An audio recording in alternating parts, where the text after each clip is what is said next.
Welcome to Samanta AC gallery. তো আজকে যে এসিটার কাজ হচ্ছে তোমরা দেখতেই পাচ্ছ কি পজিশনে আছে।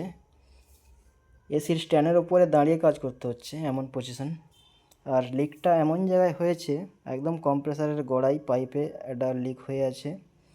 তো গ্যাস সব বেরিয়ে গেছে, তো সেখানে লিকটা ঝালা চলছে। তো কী পজিশনে লিকটা ঝালা চলছে তোমরাই দেখতে পাচ্ছ, কীরকম রিস্কের ব্যাপার। আর ব্যাকেটের উপরে দাঁড়িয়ে ঝালা মানে তো খুবই টাফ। তো দেখতে থাকো ভিডিওটা, আর পাশে থেকো, সাপোর্ট করো। আর ভিডিওটা একটু প্রচুর প্রচুর পরিমাণে শেয়ার করো, লাইক কমেন্ট শেয়ার করতে ভুলো না। আর এটা আমার নতুন চ্যানেল, ঠিক আছে? আরও এরকম ভিডিও আসবে, তো তোমরা দেখতে থাকো, একটু সাপোর্ট করো। আর সাবস্ক্রাইব বাটনটা প্রেস করে অল নোটিফিকেশানটা অন করে রাখো, যাতে ভিডিও আপলোড করলেই যাতে আপনাদের ফোনে আগে গিয়ে পৌঁছে যায় ভিডিওটা। তো এরকম ভিডিও আরও আসবে, তো দেখতে থাকো। এখন ঝালার কাজ কমপ্লিট হয়ে গিয়ে প্রেসার তুলে লিক চেক করে সব কিছু রেডি হয়ে যাওয়ার পর এবারে গ্যাস চার্জের পালা। এবার গ্যাস চার্জ হবে।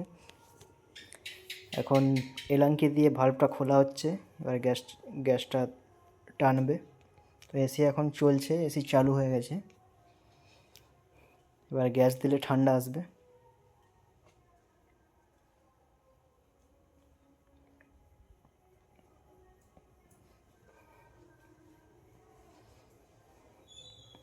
তো এখন গ্যাস চার্জ চলছে, পুরো গ্যাসটাই লাগবে।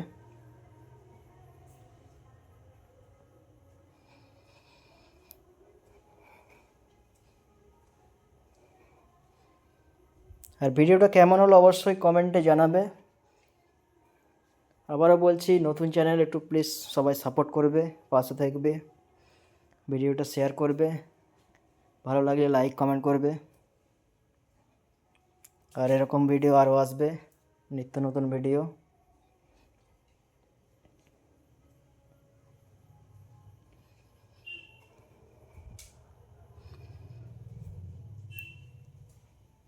তো গ্যাস আর নেই, গ্যাস একদম কমপ্লিট। তো দেখা হচ্ছে পরের কোনো ভিডিওতে, বাই।